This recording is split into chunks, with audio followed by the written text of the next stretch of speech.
Hey, beautiful people, once again, it is such a heartfelt pleasure to be able to sit with you and to take a journey and to share.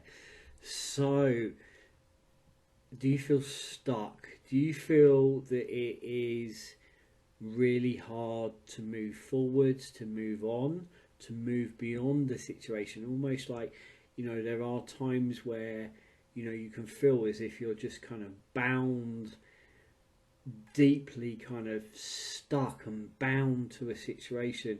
No matter what you try, you feel like you're actually kind of pulled back, almost as if you're boomeranged back into a situation. Often those type of situations are often relationships that you just feel as if you can't move on from, as if you keep returning back to it, even though you know that you may have outgrown it, or you may that it's may know very deeply that it is not healthy for you. In around that, it could also be, you just feel as if you want to move home or move job, and it's this feeling as if you're just entrenched into it and kind of, I think the word bound to it, bound, is really, really kind of key and really, really important. It's something I often, kind of reveal within some of the consultations I do with people. We kind of really get to the heart of what is holding you within what feels to be a cycle or a pattern. And here we are at this time of year. We just passed All Hallow Eve, Halloween, Samhain, Winter's Nights. It has many names, but it is that sense of moving into the darker part of the year, and it's the waning part of the year. So if you kind of look at it, say, let's take the moon cycle for a moment, and we look at the moon cycle and we look at the energetics of it, is you have the waxing building up to the full moon, and then you have the waning, and that's where we are in the year.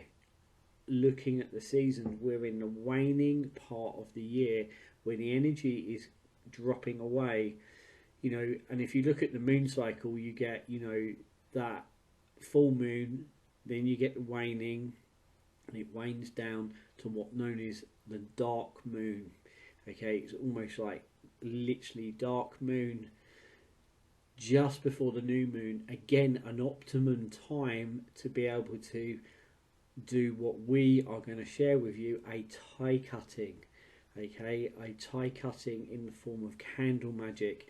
And it's an optimum time. So we are in that phase of the year, an optimum time to compost down all of what no longer serves you, to really kind of energetic clear out, break down, and move into a cycle of kind of dissolving.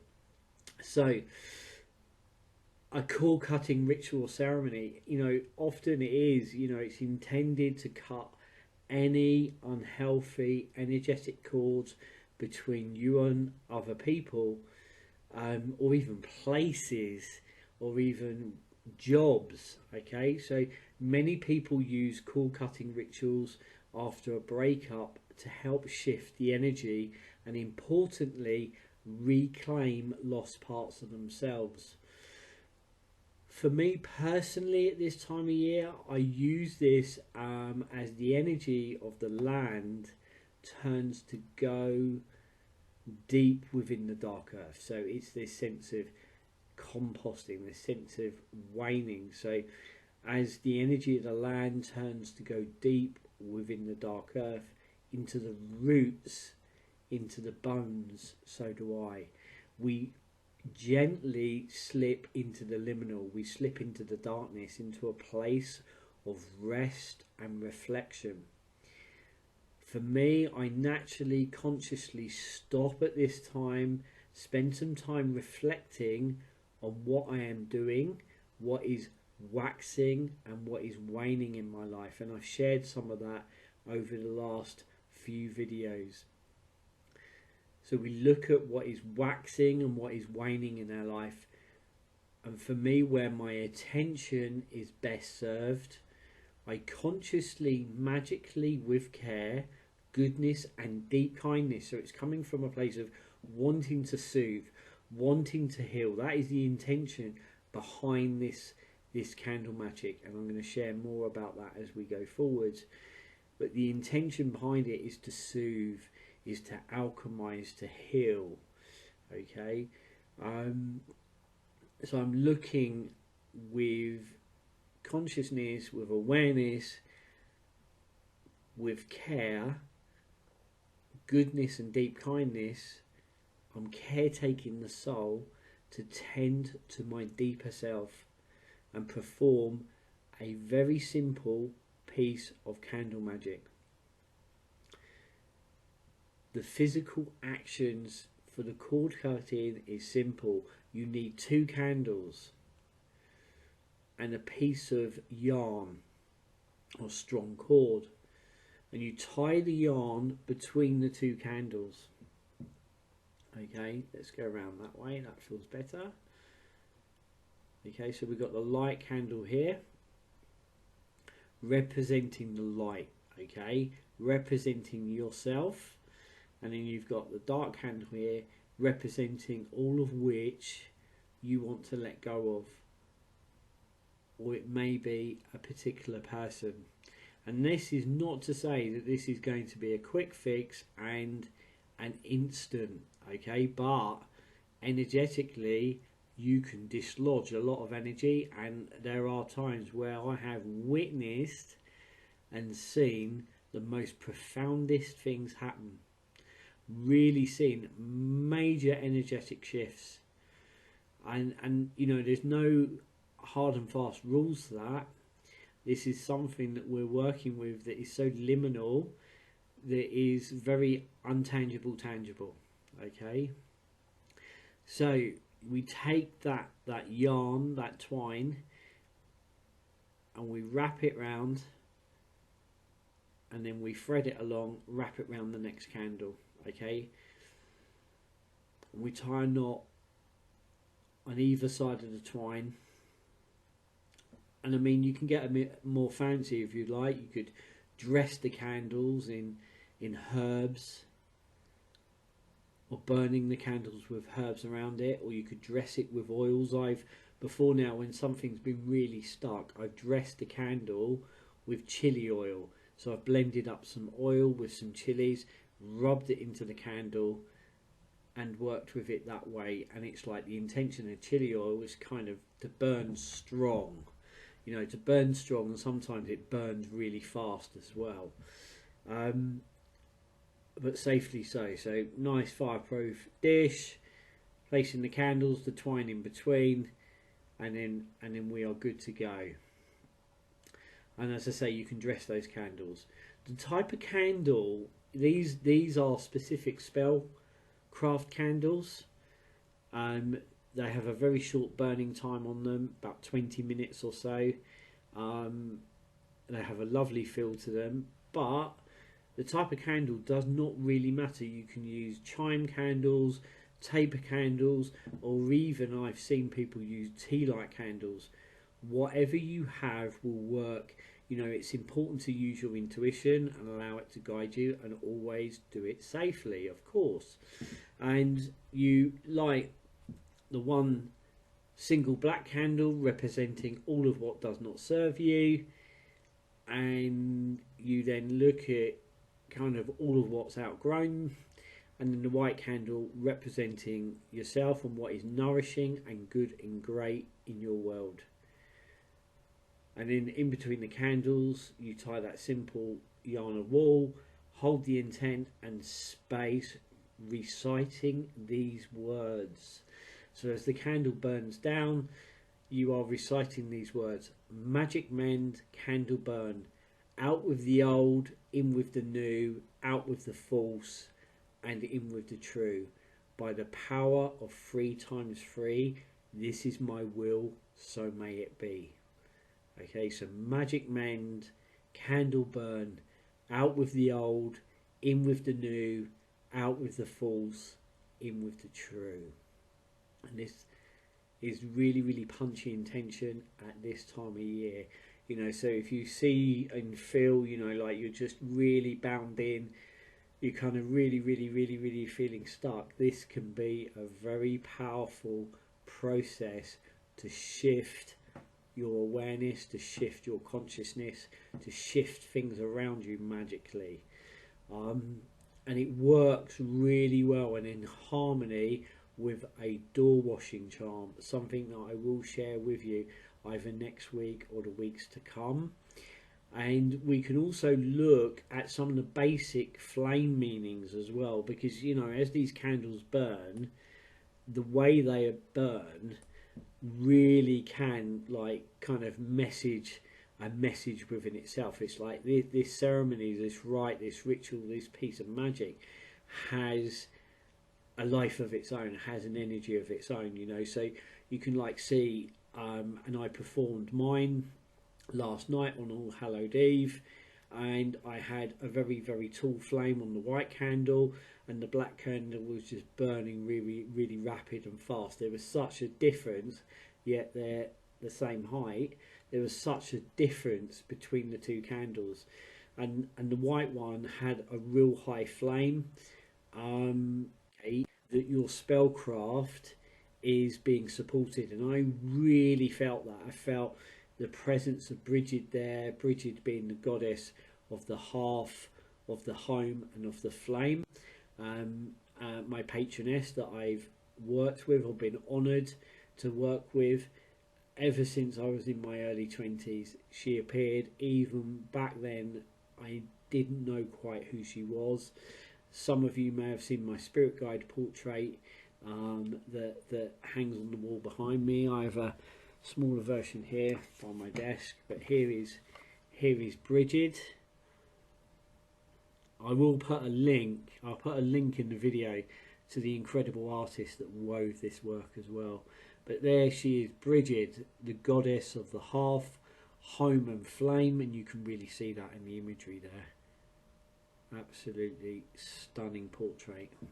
I feel very blessed, you know, that, you know, quite often that when we humbly call out for that help and assistance, that the unseen meets us. You know, I remember this last summer sitting in a ritual and a ceremony and hearing very, very clearly the words, and I shared them within the group that I was sitting with, that the universe is walking towards you, it is not walking away from you. So when we really come from a very heartfelt place, a place of humility, and we ask for that guidance will come. So I felt Bridget there, and this white flame was burning really, really tall. Really, really tall. Those of you who follow me on Instagram, you'll maybe able to tap into some of those more stories, those posts that really kind of share a little bit more around this as well. And in the coming days, over this next week, I'll be sharing some of the photos around that as well. But this was burning really, really tall, and this was burning really, really fast with a very low flame. A low flame on your leading dominant candle may say, you know, so it's struggling to burn, that more work needs to be done. It's like maybe, you know, you're not quite ready to let go, so it is looking at why you're not quite ready to let go. You know, more work needs to be done. This can indicate not enough energy for the spell to work. You know, are you running on empty? Are you just exhausted? Not the greatest time to do spell work. Then you could get coloured flames as well. Yeah, coloured flames. I had that at the end of the spellcraft, just as the candle was beginning to become, you know, very, very, very, very low, burnt down quite a bit. I had a blue coloured flame, and that can indicate the presence of a loved one, of a spirit, of a guide, an angel, and predominantly a highly involved entity that has come to join the work as well. I remember saying that to someone before, and they went, "Oh my God, you know, I only called upon Archangel Michael this morning," and was working there with my oracle cards, the lady saying this to me, I was working there with my oracle cards, pulled out an angel oracle card, and it was Archangel Michael. It's just incredible, beautiful things. You can have it where the flame self-extinguish, it just goes out on the leading candle, and that could be like you're really, someone's feeding off your energy a lot, someone's devouring you, someone's just absolutely draining you. It could also mean that the work is done, so if both candles go out, the work is done, the spell is complete. I've got, and I will place a link within the video, a real deep resource on lots of meanings when it comes to the common candle magic signs. So I hope that is of use to you. It will also go through a really detailed explanation of how to work this magic. As I said over this last week, it's not something that I really teach. I think that magic can't be taught, however it can be shared and it can be passed on, as it has been for hundreds and hundreds of years, normally from grandmother to mother, mother to daughter, grandfather to father, father to son, or within a hedge school, a mystery school, within a grove, or even within a coven. But I think it is to be experienced. There's many books out there, but I think it's about really trying to develop a personal relationship with your magic, because it becomes your magic. I've had some amazing mentors from this side of life, incredible, and also physically. Very rare for me to have physical mentors, but when they have shown up, they've appeared, it's like they've dropped out the sky, and they've been profound. But one of the things with them all that they've really taught me is that often when I'd ask them a question, they would answer a question with a question, and they were always digging to get me to go within and trust in what is moving through me. And that's just beautiful, and that's something that is absolutely stuck with me, and very much a part of the way that I approach all the work that I do, is to unlock that real knowing and strength and connection that lives within us all. So there you are. I hope you found that fascinating, and as I say, the other thing to really just leave this on is that I see, we're talking about All Hallows Eve, talking about Halloween, Samhain, Winter's Nights. It is beyond a day. It is more like a tide and a season rather than just a day.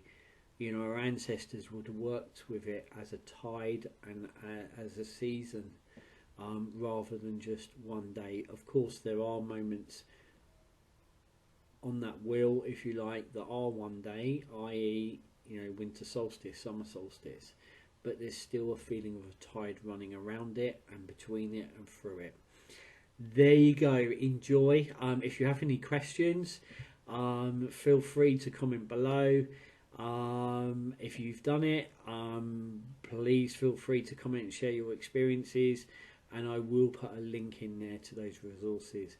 Until next time, sending you all so much love, and importantly, keep shining.